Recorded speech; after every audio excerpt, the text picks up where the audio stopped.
Un saludo a todas y a todos, y hoy vamos a seguir con el tercer capítulo del libro de Byung-Chul Han, Vida Contemplativa. Espero que se suscriban al canal, ya vamos a llegar a los 1000 suscriptores. Por favor, suscribirse y darle a la campanita. Y comenzamos de inmediato con nuestro análisis filosófico del libro de Byung-Chul Han. Bienvenidos. Este capítulo se llama De la acción al ser, y Byung-Chul Han va a hacer un recorrido entre la filosofía y propuesta de Hannah Arendt sobre la inmovilidad y la contemplación, y también va a tomar algo de la filosofía de Heidegger, ya en el último Heidegger, cuando él va a identificar dentro del ser el valor de la inactividad. Es allí, en la contemplación, cuando el ser en sí comienza a reconocer su objetivo, su razón, y también comienza a mirar ese más allá de lo que él es para entrar en relación con el otro desde la contemplación. Ya Martin Heidegger ahí no va a poner el ser allí en medio de la actividad, sino que el elemento principal del ser es la inmovilidad, la contemplación, porque en esos estados contemplativos es donde el ser tiene su mayor valor y es el escenario en el cual entra en contacto con los demás seres de la realidad. Aquí Hannah Arendt al inicio nos dice: Byung-Chul Han considera que el siglo XX es el siglo de la acción, el siglo del movimiento,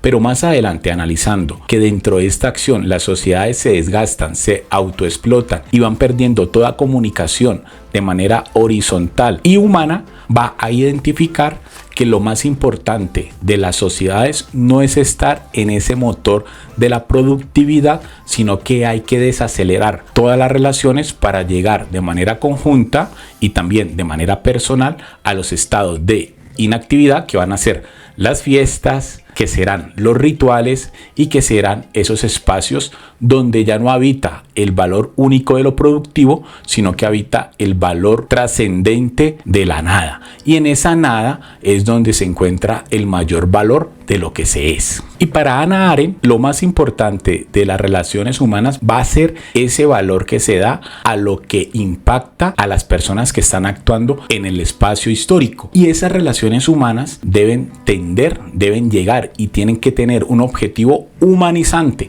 Por eso nos va a decir Byung-Chul Han que dentro de la filosofía de Hannah Arendt, uno de los aspectos más importantes es comenzar a reflexionar qué papel tiene la filosofía en medio del comportamiento humano. Y nace la posibilidad de que la filosofía sea la visión crítica de la política, entendiendo aquí política como el espacio donde todos los seres políticos, que ya nos lo decía Aristóteles, allí cuando el ser político comienza a interactuar es donde se da el espacio político, y es el espacio de las relaciones, un espacio dinámico. Pero tenemos que decir también, en medio de nuestro análisis de este capítulo y de la propuesta de Byung-Chul Han, que esas relaciones políticas tienen que tener un fin humanitario, un fin humanizante. Por eso Hannah Arendt nos plantea dentro de su propuesta de que la filosofía debería tener un área que haga una crítica a la política, y entendida a la política como ese escenario de relaciones humanas, buscando el mayor bienestar posible para todos los que se relacionan a nivel político en sus territorios. Y es allí, con este abrebocas, donde Byung-Chul Han comienza a identificar que uno de los aspectos importantes de esas relaciones humanas, de ese ser político, es llegar a la contemplación, es llegar a la inmovilidad, teniendo en cuenta como paralelo o como contrapartida esas relaciones políticas aceleradas, hiperconsumistas, y que tienen que estar enmarcadas en la competencia. Nos dice Byung-Chul Han que el estado natural al cual debe llegar toda relación humana es a la contemplación. Se plantea dentro de las categorías que ya aporta Hannah Arendt, que también interpreta Byung-Chul Han, que un estado de actividad constante sería como una especie de fin de lo humano, que solo nos salvamos de ese apocalipsis de la actividad cuando ingresa o irrumpe o interrumpe, que esto también es muy importante, la interrupción del constante consumo para poder abrir espacio a esos tiempos de inactividad. Y aquí, cuando el ángel, entre comillas, nos plantea Byung-Chul Han, interrumpe ese estado constante de productividad, ese ángel de la inactividad comienza a existir la salvación de lo histórico dentro del humano, porque en medio de esos espacios inactivos, de esos espacios que no están bajo la ley de la productividad, del consumismo y de la competencia, es donde comenzamos a salvarnos. Y un aspecto importante es la meditación. La meditación es la posibilidad, la llave, el elemento que nos permite volver a nosotros mismos. Y cuando volvemos a nosotros mismos, nos dice Byung-Chul Han, estamos comenzando a reconocernos como personas, y en ese reconocimiento también reconocemos al otro que habita nuestro espacio, y de manera conjunta, en ese reconocimiento mutuo, comenzamos a construir una nueva sociedad. Pero eso solo nace de la inactividad, porque en ese espacio sin aceleramiento, sin autoexplotación, en ese nuevo espacio donde lo ritual, lo cadencioso, lo repetitivo, desde la tranquilidad y desde la inactividad, comenzamos a pensarnos un mejor mundo posible para la persona y para los otros. Y es allí donde Byung-Chul Han hace ese nuevo llamado a la reflexión, al viaje, dirían algunos místicos, al viaje al interior. Y es desde allí, desde ese viaje al interior, donde nos reconocemos como seres en relación. Y como ya ven, todo este viaje al interior, todo este viaje a la inactividad, es un viaje que está por fuera de los parámetros de lo laboral y de la competencia del consumo y de la productividad. Imagínense ustedes llegar a su trabajo el día de mañana y que su jefe les diga: hoy no vamos a producir, sino que hoy vamos a hacer un viaje al interior. Bueno, sería algo novedoso, pero lamentablemente casi nunca se ve. Y nos dice aquí Byung-Chul Han, la meditación es una capacidad que no actúa, supone la pausa como interrupción, como inactividad. Esa pausa es el elemento que interrumpe este círculo, casi podríamos decir como Nietzsche, un círculo eterno que nunca termina, de la productividad, donde nos levantamos y constantemente estamos luchando contra el tiempo, porque siempre hemos dicho, lamentablemente, que el tiempo es dinero, y si no producimos en ese tiempo, pues el tiempo es tiempo perdido. Hoy Byung-Chul Han nos dice que cambiemos esa forma de interpretar nuestra vida en relación al tiempo, y que el tiempo no es el que tenemos que explotar para producir más dinero, sino que dentro del tiempo que tenemos que interrumpirlo con la inactividad para comenzar a pensarnos nuevas formas, y en este caso formas justas, más humanas y más en relación con la naturaleza, que nos ayudan a sobrevivir, y en este caso a supervivir en medio de tantas dificultades mundiales que estamos pasando. Entonces este es uno de los primeros llamados que nos hace este capítulo, que se llama De la acción al ser, donde Byung-Chul Han ya nos lanza una primera idea práctica, y es ir buscando de nuevo la meditación. Y como ustedes saben, Byung-Chul Han también se ha dedicado a reflexionar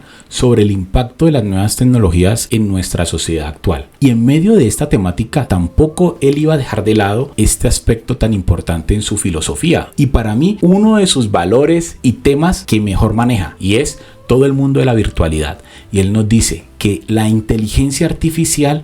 no piensa, porque no está capacitada, no tiene zapatos del sufrimiento ni del padecimiento, porque ninguna máquina puede sentir, y si no puede sentir, tampoco puede reconocerse como a sí misma y tener los espacios de inactividad para poder pensar, crear e imaginar. Por lo tanto, la inteligencia artificial no puede pensar, por más que los ingenieros hoy de estas avanzadas tecnologías nos quieran hacer creer que la inteligencia artificial puede adquirir esta capacidad del pensamiento. Solo la inteligencia artificial, nos dice Byung-Chul Han, tiene la capacidad de estar encendida o de estar apagada, pero no tiene la capacidad de poder meditar. Segundo, hacer esos altos en su camino de los algoritmos para poder entrar en inactividad, y en esa inactividad poder pensarse a sí misma, poder imaginar, poder soñar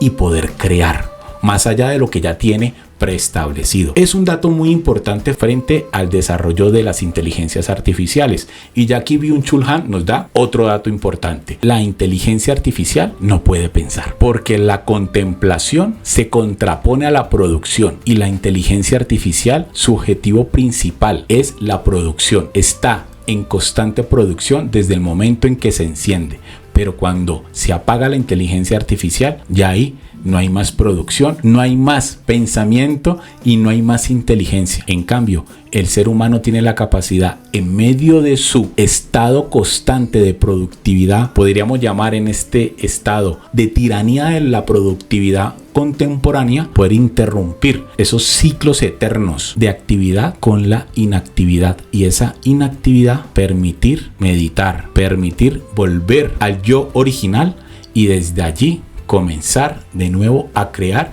y a entrar en relación con el otro en esos tiempos de ritual. Interesante ese punto. Yo quiero que ustedes se queden con estos aspectos que Byung-Chul Han nos está regalando en este capítulo para que ustedes puedan entender la gran propuesta que nos hace Byung-Chul Han en este elogio a la inactividad y por qué es tan importante que nosotros desde nuestros espacios comunes, desde nuestros espacios diarios, comencemos a darle valor a esos tiempos que no son productivos. Como lo decía al principio, al final del capítulo ya Byung-Chul Han hace un análisis de la filosofía de finales del tiempo productivo de Martin Heidegger, donde él identifica no la actividad como el elemento fundamental para darle sentido al ser, sino la inactividad. Y escuchen lo que dice. Después del giro, Heidegger, el giro habla de ese cambio que tiene Heidegger al final de su vida filosófica. Heidegger llega a la conclusión de que son las inactividades, aquí está el punto interesante,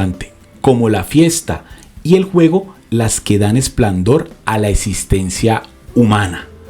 Es aquí donde Heidegger descubre dentro de lo festivo, dentro de esas acciones que no están dentro del mundo de la productividad, el valor de lo verdaderamente humano. Y hoy, ya para terminar este video, nos debemos de hacer la siguiente pregunta, y es: ¿cuántas actividades tenemos nosotros en nuestro día a día que se marcan en medio de estos tiempos que no son parte del consumo, que no son parte de ese eterno retorno de la productividad y que entran en el ámbito de lo ritual, de lo sagrado y de ese llamado a la vivencia interior? Bueno, con esto me despido y nos vemos en el siguiente capítulo, que se llama La absoluta falta de ser. Hasta pronto.